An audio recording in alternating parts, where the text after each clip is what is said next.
ಜನರ ತಪ್ಪುಗಳನ್ನು ನೋಡಬೇಡಿ ಮತ್ತು ನೋಡಿದ ತಕ್ಷಣವೇ ಅವರು ಹೀಗೆ ಎಂದು ನಿರ್ಣಯಿಸಬೇಡಿ. ಹಾಗೆ ನೀವು ಬೇರೆಯವರನ್ನು ನಿರ್ಣಯಿಸುವುದರಿಂದ ಆ ವ್ಯಕ್ತಿಗಳು ಅರ್ಥವಾಗುವುದಿಲ್ಲ. ಜೊತೆಗೆ ಆ ವ್ಯಕ್ತಿಯ ಮುಂದೆ ನೀವು ಒಳ್ಳೆಯರಾಗಲು ಸಾಧ್ಯವಿಲ್ಲ ಹಾಗೂ ನೀವು ಹೊಸ ಉತ್ತಮ ವಿಚಾರಗಳನ್ನು ಕಲಿಯಲು ಸಾಧ್ಯವಾಗುವುದಿಲ್ಲ. ಹಾಗೆ ಯಶಸ್ಸು ಸಾಧಿಸುವುದು ಕೂಡ ಅಸಾಧ್ಯ. ಆದ್ದರಿಂದ ಜನರಲ್ಲಿ ಒಳ್ಳೆಯದನ್ನು ನೋಡಿ. ಆ ವ್ಯಕ್ತಿಯಲ್ಲಿರುವ ಒಳ್ಳೆಯದನ್ನು ನೋಡಬೇಕಾದರೆ ನಾನು ಎಂಬುದನ್ನು ಬಿಟ್ಟು ತಾಳ್ಮೆಯಿಂದ ಆ ಕ್ಷಣ ಜೀವಿಸಿ ಅವರ ಮಾತುಗಳನ್ನು ಕೇಳಿ. ಆಗ ನೀವು ಒಳ್ಳೆಯ ವ್ಯಕ್ತಿ, ಸದಾಕಾಲ ಒಳ್ಳೆಯದನ್ನು ಗುರುತಿಸಬಹುದು ಮತ್ತು ಸಾಧಕರಾಗಬಹುದು.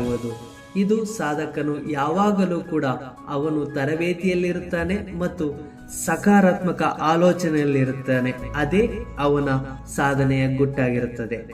ಧನ್ಯವಾದಗಳು. ನಿಮ್ಮ ಈ ದಿನ ಖುಷಿಯಾಗಿರಲಿ.